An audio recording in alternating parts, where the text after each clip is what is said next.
Let's talk about one of the oldest forms of spa that is known.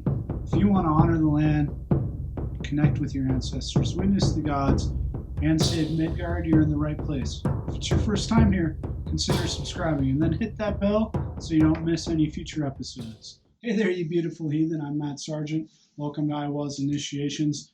We had a request that I start covering or looking at more spa practices, some of the more mystical practices of the Norse path.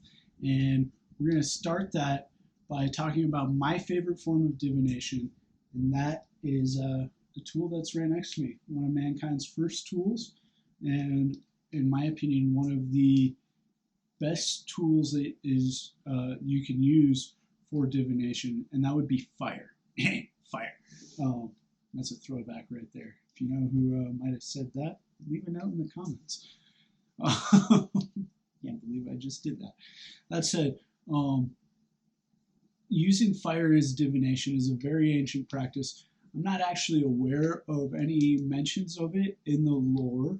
If you are, definitely leave a note in the comments because I'd love to know it. The biggest downside about fire as a divination tool is it's not really good if you're trying to work with clients on the regular. You're limited to using it at night because of fire during the day. It's hard to really see the messages in the fire. You need that darkness for the messages to really jump out.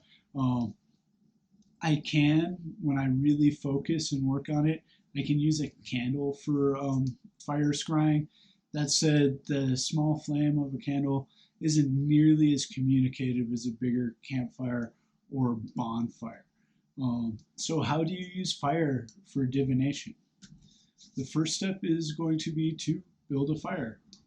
Be smart about where you build a fire and how you build a fire. As much fun as it can be to use a whole bunch of gasoline to get the bonfire lit, it's pretty freaking dangerous. I have a few friends who've been hurt, so be smart, learn how to build a fire safely, properly, but get your fire going, let it burn for a little bit, and as it gets going, this is when you're going to want to start entering a trance-like state. If you're not familiar with how to enter a trance state and you want to learn more, definitely leave a note in the comments, trance. But again, I'm going to highly recommend the book Transportation by Diana Paxson. There will be a link to that in the show notes. It's a great book, very valuable resource, highly worth the investment. So light your fire and start getting into that trance mode. Sometimes I like to drum. A lot of times I like to just use my breath and burn some mugwort. I only burn mugwort when I'm going to go into trance, so that scent trigger is really strong for me. In between breathing and the mugwort, I can trance out pretty quick. And then once you're in that trance mindset, kind of with your eyes, half open, half closed, sword across, just stare into the coals of the fire, focusing on what it is you're seeking answers for.